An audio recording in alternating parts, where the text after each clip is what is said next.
Welcome to Rosie the Reviewer. We're your hosts. I'm Sam, And I'm Marcia. and we like World War II media, and we want to talk about it. Welcome back to Rosie the Reviewer. This week we are talking about a movie called Der Tiger, or The Tank in English. It's a German movie that came out in 2025. It was directed by Dennis Gansel, with a script by also Dennis Gansel and Colin Teven. It's the story of a fictional German tank crew embarking on a special mission on the Eastern Front in 1943. So it's our second tank movie. The first one that we watched is Fury, which you can listen to also on Rosie. And this movie is available on Prime. What did you think of the movie? From the beginning, even before I fully had put together what was going on, it felt like a ghost story. And I love that because I'm super into horror, and I especially like the kind of surreal psychological horror where you don't necessarily know what's real. There's like an off-key note that's slowly getting louder in reality, but you don't really know what it is yet. It's kind of a mystery, and you have to kind of follow along to figure it out. They try and pull that off in this movie, and I think in some places it works better than others, but broadly, I really enjoyed my watching experience. They're isolated and not just in the context of this little five-man world represented by the tank crew, but they're also cut off from their unit. No one really speaks to them. I mean, our main character gets his orders on a piece of paper. And so the only people who ever exchange dialogue with them are people who seem a little too in on the joke, so to speak. And they're moving through this haunted landscape by themselves. They have enemies whose faces they never see. Their footsteps are dogged by the dead. And so it's this really spooky atmosphere. And I was saying during our Thin Red Line episode that I wish more war movies would take a big swing.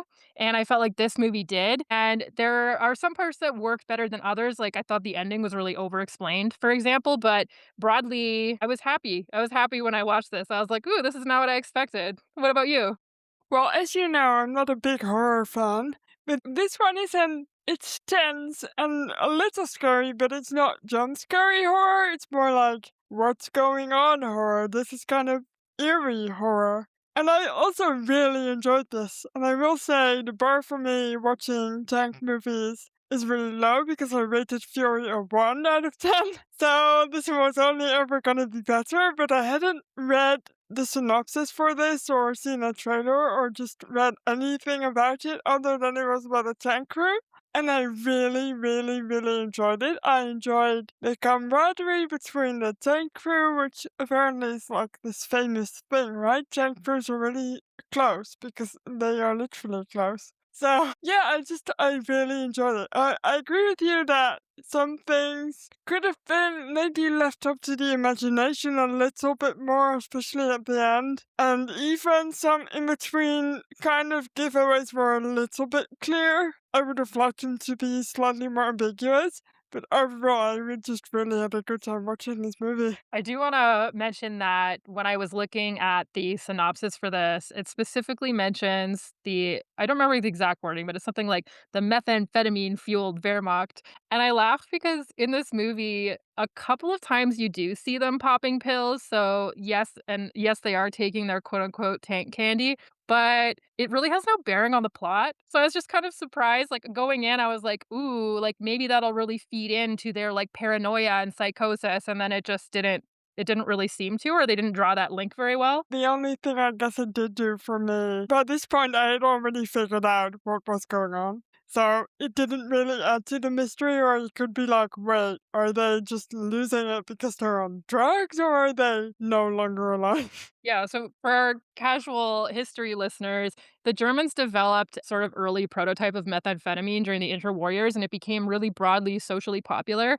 And the military used it for their purposes as well. And a lot of historians credit the speed of the Blitzkrieg, the speed at which the Germans were able to sweep across Europe in the early days in the war, to this methamphetamine use because you can cover a lot of ground if you don't have to sleep. However, by 19 1941, the German army was really tightly regulating access to methamphetamine because it's not, as it turns out, a performance enhancing drug. Like, not only when you're on it, you're not necessarily clear headed, but imagine now you've been awake for a couple of days and you're coming off of it and you're paranoid and exhausted.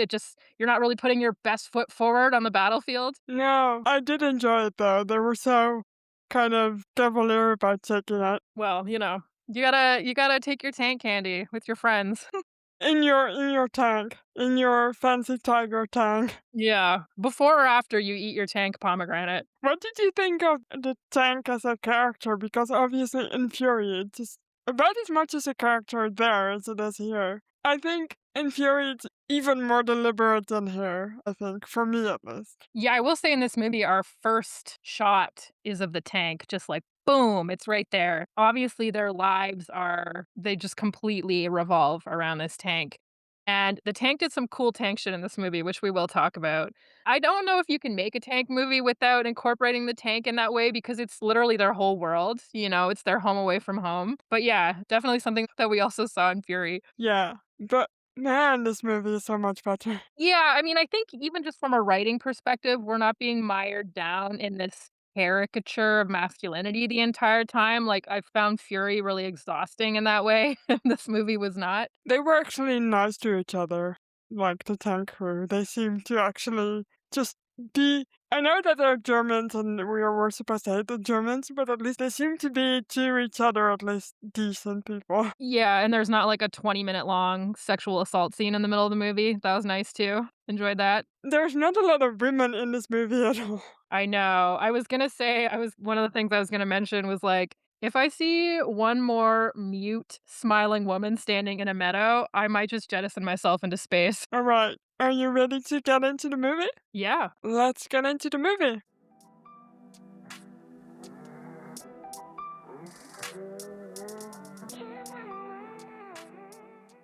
We get an opening card. It says, "Only the dead have seen the end of war," which is a quote by George Santanea. We also know that we're in the Soviet Union on the Dnieper front in 1943. It's 8 months after Stalingrad, and the German army is in retreat. George Santanea was a writer, novelist, and essayist, but he also was famous for saying, "Those who do not learn history are doomed to repeat it." I think that was him. That's a famous quote.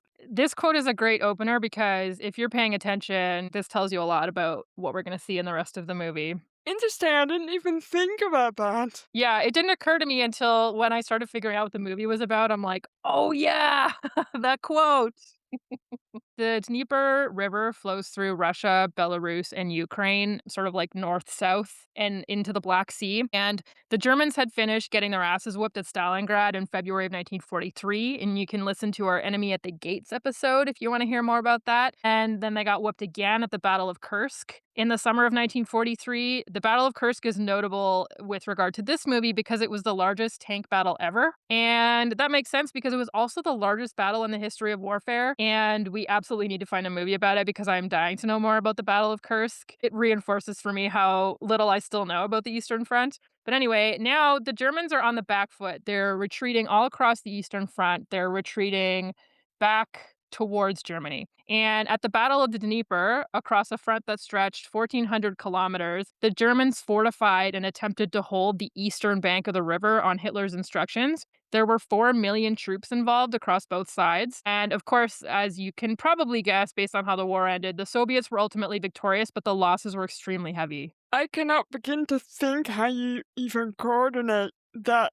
many troops. It's crazy. 4 million? Crazy. Yeah, it's wild. Just the absolute scale of everything happening on the Eastern Front just boggles the mind. Yeah. So we see the tank first, as you've already said. It's like big and massive in this rubble of warfare. And it's a Tiger 1, a German heavy tank used extensively in Africa and on the Eastern Front until its production was phased out in favor of Tiger number 2 in 1944. It's a terrifying beast of the modern battlefield, and it looks terrifying too. And as the Russians draw closer, the Tiger tank crew attempt to hold them off so that the remainder of their escaping troops can flee to safety. before the bridge across the river is blown in hopes of cutting off the Russian advance. And the tank captain, Lieutenant Philip Gherkins, played by David Schroeder, delays the order to retreat to the point where the tank is caught on the bridge when it blows and catches fire. This whole scene is pretty long and pretty tense. You're like, come on, get out of there, hurry up. Yes, and it will be extremely relevant later that he's the one, who wants to hang around. All the other guys in the tank are like, "Dude, we have to get across the bridge before it blows." And he's like, "No, we're gonna stay for like another minute or two." He's the one insisting that they all remain there. And he also seems really, really out of it at this point, right at the beginning of the movie. He's slow to respond and he's like staring off blankly into the distance through his little visor in the tank, and you're like, what's this commander doing? He's not being very commandery and taking charge. Yes, and the reason why will make itself clear as the movie progresses. Yes. The Tiger One was pretty huge, weighed in at about 57 metric tons, and it had this 100 millimeter thick, near impenetrable armor. So it was a pretty sophisticated design for its time. It had some issues with reliability, and it was pretty expensive to build. There's heavy tanks, and then there's medium tanks, and the Tiger One was a heavy tank. It was a little bit over engineered, and it was just something that was a huge suck in terms of time and resources. It was mounted with an 8.8 centimeter gun, and this was derived from the famous 88 artillery gun, which had so successfully been used as an anti tank weapon and was so feared by Allied troops. If you watch Band of Brothers in the last patrol, the massive, massive, massive shells that are coming in through the building and like making the whole room rock, those are the big 88s. So, pretty handy if you can affix one of those to a vehicle that moves. Kills at 3 kilometers were reported, which is pretty fucking impressive. And the Allies were slow to respond with similar vehicles, so the Germans had a little bit of a technological advantage early on. They were used from the fall of 1942 to the spring of 1944, and they usually would have been seen in separate heavy tank battalions. The Tiger 1 was then phased out, as we said, in favor of the Tiger 2 in August of 1944, and the Tiger 2 was heavier. It's one of the heaviest mass-produced tanks ever, and it had this new technological development of sloping armor, which was much more difficult to penetrate with anti tank rounds. And as the war went on, the tank divisions dwindled. The supply chain had been weakened, specifically by Allied bombing. It took quite a long time to train tank crews. They were training them for 6 months at first, and the resources just weren't available to maintain them at the strength they had been previously. While over 1,300 Tiger 1s were produced, less than 500 Tiger 2s were produced. And the tank that we see in the movie is actually a modified Soviet T-55. And this was a tank that was developed right at the end of the war and was used for like maybe 10 years in the post-war period. And they changed how the tread looks, and they made a few little changes to it so that it would look like a Tiger 1. That's neat, isn't it? And also, I wonder if the other reason that less Tiger 2s were produced is also because it was 1944 and the war only lasted for another year. Yeah, I mean, that is probably part of it, but genuinely, it was like, we don't have any steel, we don't have any fuel, we don't have, the trains aren't running because the Allies bombed the shit out of them. Like, it was really Mm, just difficult to build things at the pace that they needed to be built. yeah. I mean, they look really difficult just to build anyway because they're so massive. I wonder Yeah. if they made them look bigger for the movie. I mean, maybe not, but just in the opening scene, it looks like a freaking elephant. Well, they're 57 metric tons, like, they're pretty fucking huge. I guess the only tank I've seen a couple tanks actually. They are huge. They would fit about maybe 100 of my wheelchair. Maybe not 100. Maybe 50. I don't know why I'm making this comparison. You're like Americans measuring things in hamburgers. Well, at least this entire movie and also your notes speak about kilometers, which I'm pleased about. Listen, we love a kilometer over in these parts. The retreat in the opening scene must have been a very close call, but we next see Gherkins traveling in a truck with a new book of orders in his hands, and he looks at them and he looks kind of pensive and weird. And I think at this point, I don't know what it is he's taking. I don't know if they're his tank candy or something else, but they make a point of showing you the bottle, but I couldn't figure it out what he was taking in the truck. Maybe it's just the uppers. I don't know. Because I thought it was funny that they like zoomed in on it for a second. And I was like, what's that say? And I didn't know. But yeah, he looks at these orders and then he manages to catch up with his crew that's fixing.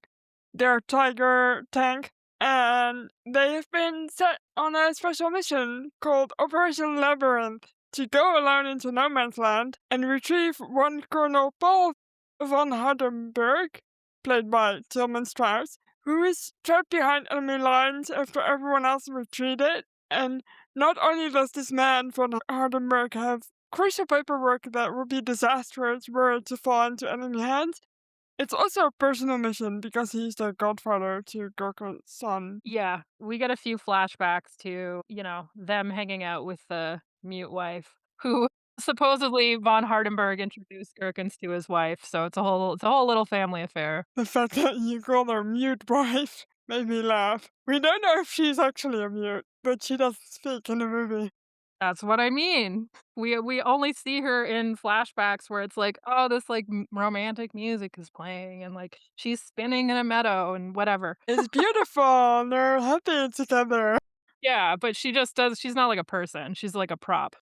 Exactly.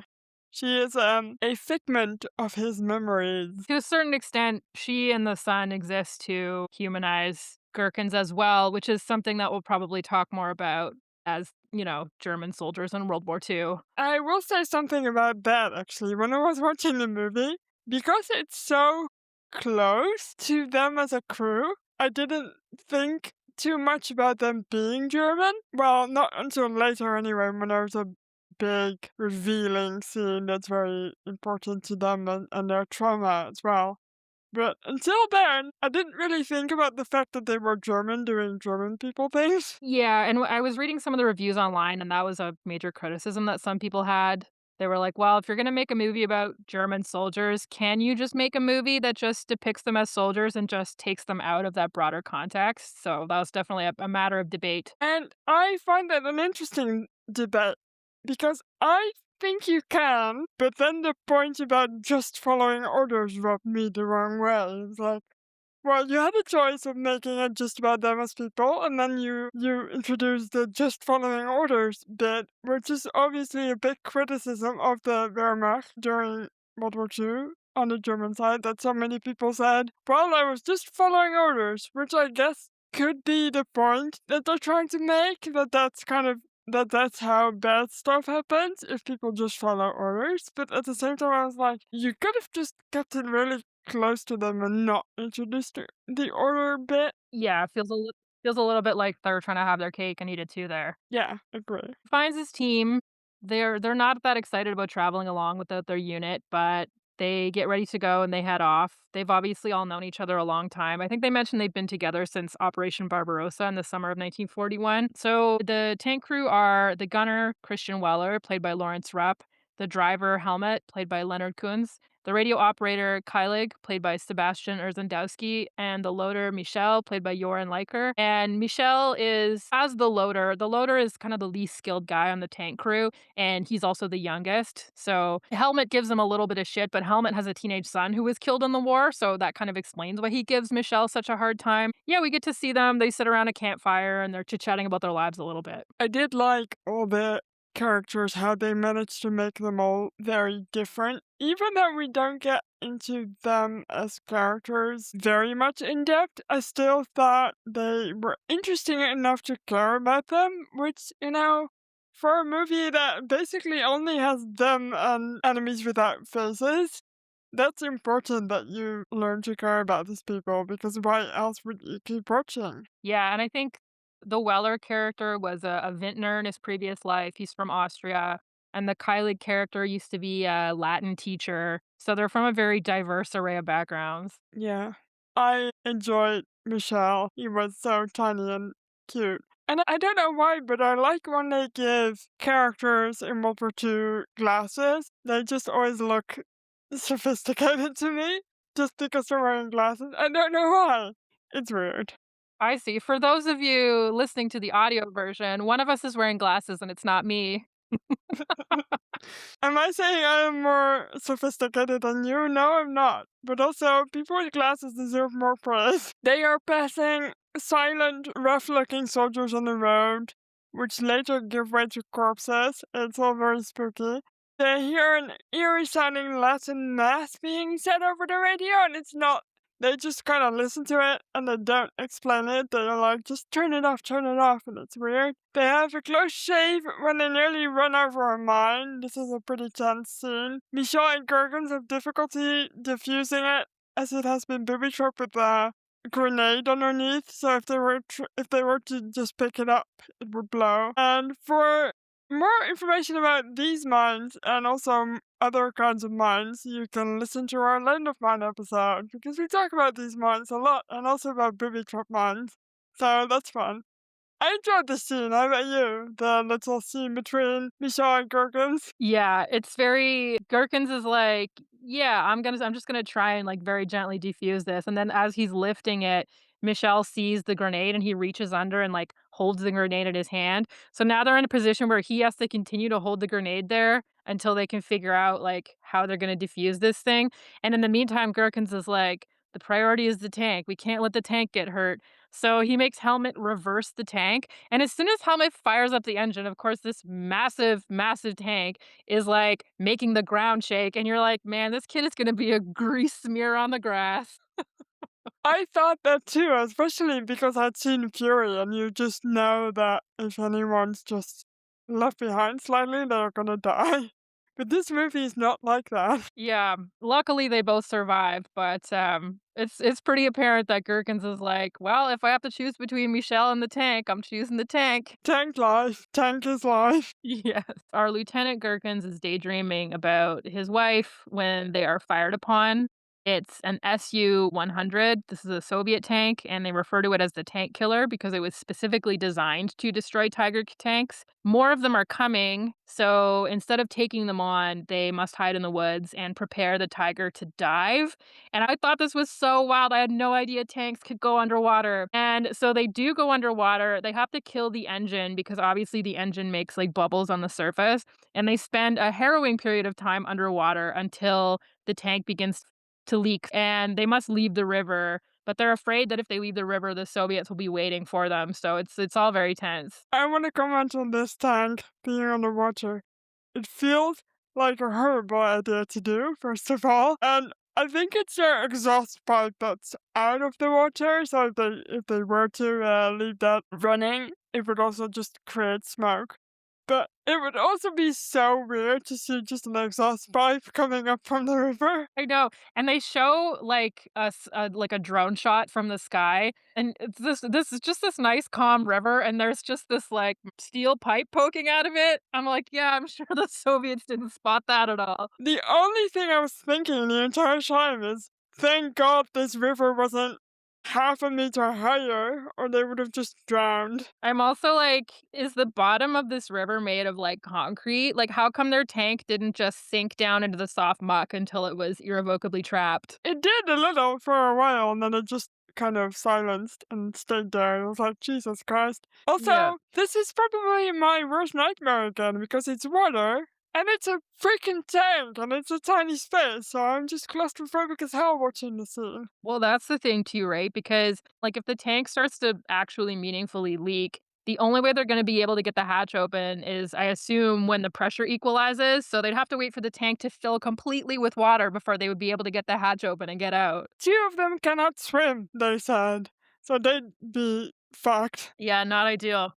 When they enlisted in the army, no one asked them if they could swim. They mentioned in the movie, they're like, "We've only ever done this in training," and that's because some prototypes of the Tiger I could be submerged in up to 4 meters of water, and the idea when they were designing this was that these tanks would be too heavy for a lot of European bridges, so if they wanted to cross rivers, this would be a necessity. But it took the crew half an hour to prepare the tank for such a maneuver, so obviously this is not super useful necessarily on the battlefield. There was also a really high risk of mechanical failure, and there was zero visibility once submerged. So, not a super useful feature at the end of the day. It ended up being discarded from subsequent designs, and there's no evidence that it was actually ever used in combat. So they were escaping these tank killer vehicles, and it would have taken him half an hour just to get the tank ready to get into the water. Even though in the movie they decide on like a split second to go into the water, so it doesn't work. The Yeah. logic is flawed, but I'll give you a spoiler.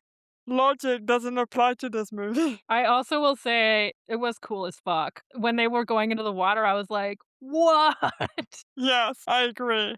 And then the tank did start, leaking, so that was really fucking scary. Yeah. Yeah, not great, when you're in the tank and it starts filling with water. So they do go up again, and they are no longer being chased. And then as they go on, they see light up ahead, and at first they think, "Oh shit, we're in trouble." But they are then relieved to see that they are Germans, and they hear, I think, their voices, and are like, "These are our guys." And then when they approach, this, it's a village, I think, that they approach, and they approach to request more fuel because they're slowly running out. They realize that the people who are there is an Einsatzgruppe, and they are punishing a village for helping partisans. And the SS commandant that runs them makes a creepy remark about asking Gherkins if he remembers the fire, quote unquote. And you're like, what is he talking about? Because he's torching this shed full of people in it, and it's horrible. Yeah, the Einsatzgruppen were SS-led death squads that engaged in a scorched earth policy in the wake of the German advance on the Eastern Front, particularly in Poland and the Soviet Union. They mass murdered civilians considered to be enemies of the regime, predominantly Jews, but also communists, also academics, also anyone they deemed to be helping the partisans, as we see in this movie. They were led by enemy of the pod, Reinhard Heydrich, and if you wanna listen to him get his just desserts, you can go listen to our Anthropoid episode. But this small group of 4,250 men killed around 2,000,000 people. They were a major part of the quote unquote "final solution," and they had their own Einsatzgruppen trial in the wake of the Nuremberg trials in 1947 and '48, and 8 of the leaders were ultimately executed. So scary, man. And also, scorched earth in this case is quite literal because they just burn the entire village down. Yeah. So they get out of there. They're obviously disturbed by what they've seen. They spend the night in the tank, not specifically talking about it, but you can tell that it's got them antsy and they're drinking and they're chatting. Gherkins reminds them that orders are orders and they're all they have. Because at this point, the guys are starting to be like, this whole thing feels a little dicey. And he's like, guys, we got to be following our orders. And this will be a running theme. This movie ends up being kind of a meditation on the concept of just following orders, so we'll definitely talk about that more. I think if they were, well, they did go that route, but I think they could have gone a little harder. They could have, like, been more contemplative. Is that a word? I don't know. About it, they could have ruminated on that more. Like, they keep it kind of on the surface, even though they keep repeating it. I feel like they should have questioned it more rather than just keep bringing it up. They do not have a very long respite before they find themselves engaged in another firefight with the tank killer. Gherkins is very skilled in directing their victory by maneuvering them around the flank of the tank killer and shooting it, but unfortunately they do get hit by a round, and Kylik is hit and dies very tragically on top of their tank. And the men are all spooked because when they go over to see the tank killer that's been destroyed, they see the bodies of the dead crew, but they are a little too burnt for comfort. They should not have burned that quickly or that completely. Yes, very spooky. The one thing I would say that got me was Kylie has been hit by shrapnel and he knows that he's dying, and they're all asking him if he's okay or whatever, and he just says, "Take me out into the sunshine." Yeah, that made me. The little mole tank man just wants sunshine before he dies. Yeah. Yeah, that made me sad. In general, I thought Kylik was a kind of a gentle man. The Su-100 had a powerful 100 millimeter gun that could penetrate the armor of heavy German tanks at long ranges, so they could whoop ass at ranges of like 2 kilometers. And as we see in the movie, it traded a rotating tank turret for thicker armor at a lower profile. So if it wanted to shoot someone, it had to turn the whole tank around, but it had a smaller profile, so it was a smaller target. So it was Mhm. harder to then in turn hit it back. It was an improvement on the previous Soviet tank destroyer, the Su-85, which had been specifically designed to take on the German Tiger, which had been rendered obsolete when its powerful gun was outmatched by regular medium tanks. But the one thing that you should note is that the Su-100 was not finished being developed until late 1944, so its presence here in this movie is anachronistic. Did you notice that the tank was covered well, the tank killer was actually covered in hay? And I was like, "If I can't see it, I can't bloody well shoot it, can I?" Is what I thought immediately. Band of Brothers callback. Yes. I don't know if that's on purpose or not, but it might be. I thought it was funny. I would probably guess that it was common to try and camouflage your tank in some fashion. The other guys don't really want to continue, and Weller, one of the tank crew, actually orchestrates a near mutiny, but the other two remaining crewmen, including Sweet Michelle, have just enough faith in Gherkins to decide that they will complete the mission. Gherkin says to we'll just never talk about it again. It's like, Michelle, bro, he prioritized the tank over you. You don't owe this guy any loyalty. But I do want to tie a ribbon around this little argument because I want to talk about it later when we talk about the ending. Sure. And spoiler alert, they will never talk about it again.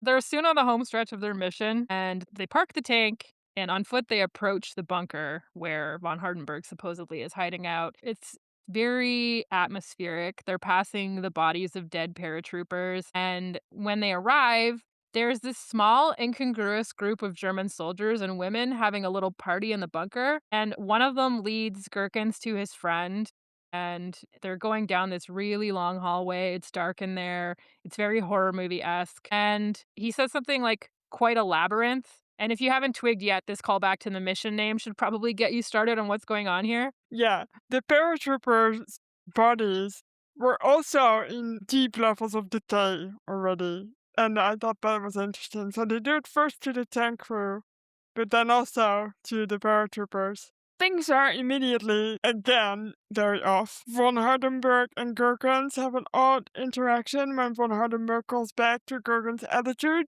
that orders are orders. And that's when we find out that back at Stalingrad, Gherkins brought orders to von Hardenberg to fire on a factory, and he's reluctant to do so, and he turns out to be right, because it turns out to be full of women and children that we can hear screaming, and it's Gherkins obviously who insisted that orders are to be followed. And that's when we see a vision that Gherkins has been seeing, or that has been flashing around the entire movie, of these windows, these factory windows engulfed in flames. And it's so scary to look at. Yeah, so Gherkins realizes that von Hardenberg died in the rubble that day. He's not here, and there were no orders to come here. Indeed, he never came here at all. On the day of the Dnieper debacle, he had received word that his wife and son were killed in an air raid. And through the whole movie, we've been seeing glimpses of him getting a letter, but we didn't know it was in the letter. He then delayed the order for his tank to retreat for way too long because he didn't care if he lived or died at that point, and his tank plunged off the bridge where it exploded, carrying his entire crew with it. Dun dun dun.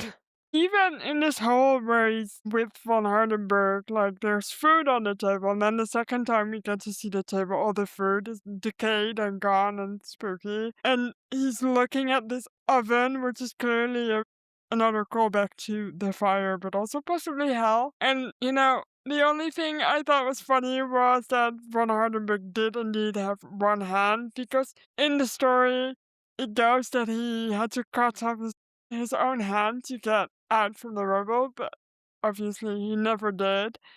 And I also like how they just show you Gherkins' order papers, and we're just looking at a blank sheet. So it's a bit on the nose for an ending, but I did like it. I guess they wanted to have it wrapped up nicely, but I think they could have been more ambiguous about it and still made it obvious. Yeah, I agree. Because it was pretty clear even by the time he was coming into the bunker that Yeah. this was sort of how it was going. I do wanna say that the von Hardenberg actor really gave me the creeps in this scene, so I thoroughly enjoyed that performance, and I also really liked thinking back over the movie and, like, seeing all the flags, starting Yeah. with, of that quote at the beginning about how only the dead have seen the end of war, but also when they see the dead Russian tank crew, like, they're looking at themselves. Oh my god, that gave me chills. I didn't see that. I'll have to go back and look at it again. Yeah, it's very, like, I don't know, man. There's, like, little parts of the movie and then the part where the SS commandant asks him if he remembers the flames, and it's like the windows in the shed, like, look similar to the Yeah. factory that he had burned. Even the part where he's having the argument with his own crew about their like, Weller especially is like, "I wanna go back, like, we should vote on it," kind of thing. And then he gets to obviously, these are just elements of his own mind, and he gets to win that argument with himself, and so he gets to stifle any of his own nagging doubts about whether he's doing the right thing by projecting it as like, "Here's an argument, I won. Full stop." Yeah. And this whole, the we're just following orders thing that he's so committed to, it's like his whole thing is that if he follows orders and does what he's supposed to do, he'll be able to protect his wife and son. And then his wife and son died in an air raid. So at that point, it's like, is anything that I did actually justified? And if the things that I did aren't justified, like that's horrifying. Now I have to grapple with that. And ultimately, the ultimate consequences of just following orders is you die in a fiery inferno.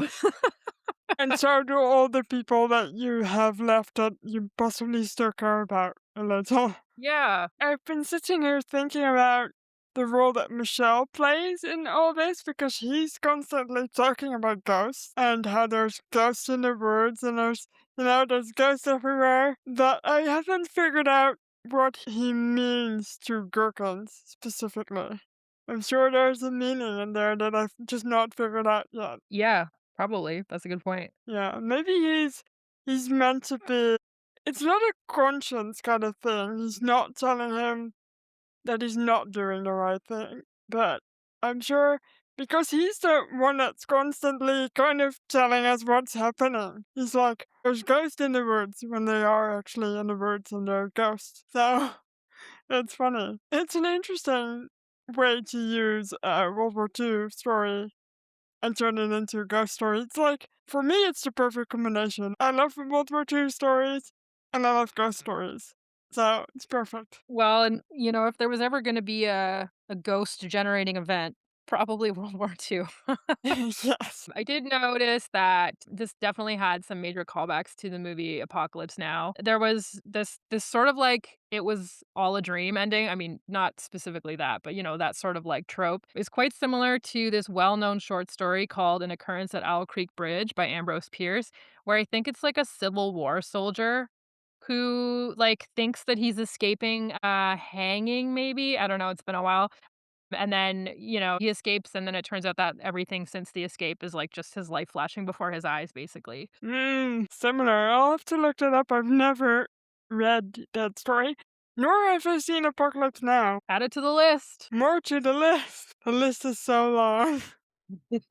Interesting. I think that's the end already, and I don't think we have additional notes because obviously this is not a real story. So I do appreciate you teaching me a bunch more about German tanks and tank destroyers. That's fun. Yeah, we don't talk about vehicles and weaponry and that too much on this podcast because 'cause we're often more focused on, People, yeah, people and events and that kinda stuff, but sometimes it is fun to read about tanks. it's narrow enough that I enjoyed it for an episode. I wouldn't want to speak every week about tanks, but to have it for one episode that's not based on a true story is fine.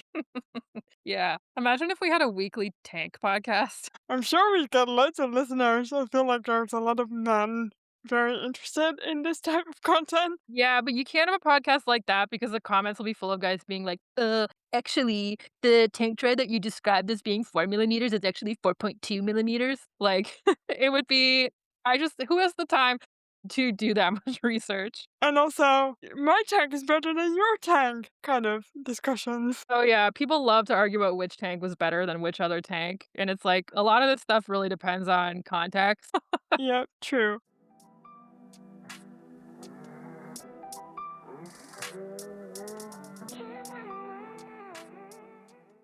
Well, we have to rate this movie, but before we do, I'd like to remind you that you can follow us wherever you get your podcast. please leave us a review. I read them all, I promise. And you can also send this episode to a friend. Every time you send this episode to a friend, you get to eat a pomegranate in a tank. Right, we didn't even talk about the pomegranate in the tank at length. I just thought it was so funny. I don't even remember who it was, if it was like Helmet or Weller, but they were sitting there and just not neatly eating a pomegranate, just like had the skin bent back and they were just like rah, rah, rah, rah, rah, eating the pips out of it. I was like, I was not expecting that to be what was happening.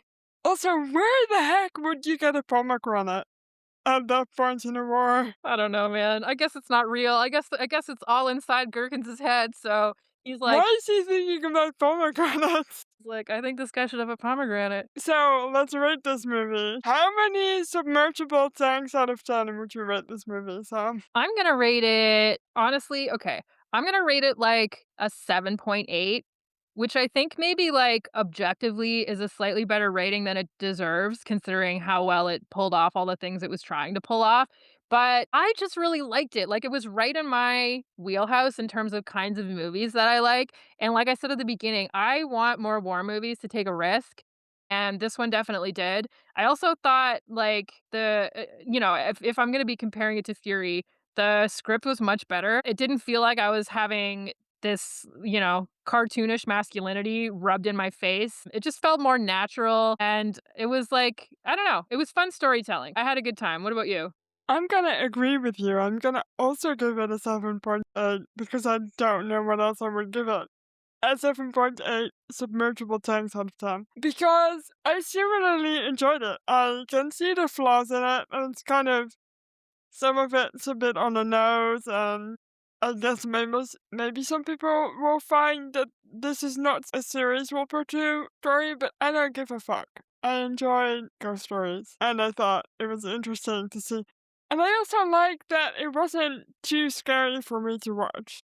So, it just wins on all fronts, even the Eastern Front. I enjoy it. It wins on all fronts, even the Eastern Front. Anyway, that brings us to the end of this movie discussion. It's Liberation Day today in the Netherlands as we are recording, and I feel like I want to say something to people. I think we should all celebrate our freedoms that we have today. So if you're listening to this, go celebrate your freedom by doing something crazy. Hell yeah. Yesterday was Remembrance Day, so also there's that. But also celebrate your freedoms while you have them. They're important. It should be celebrated. Alright, I'll call it then. Thank you again for listening to yet another episode of Rosie. You can follow us wherever you get your podcasts and rate us 5 stars. You can send this episode to a friend. You can follow us on Instagram at Rosie the Reviewer Podcast, or you can visit our website, rosieTheReviewer.com, for more information. And we'll see you next week. Bye.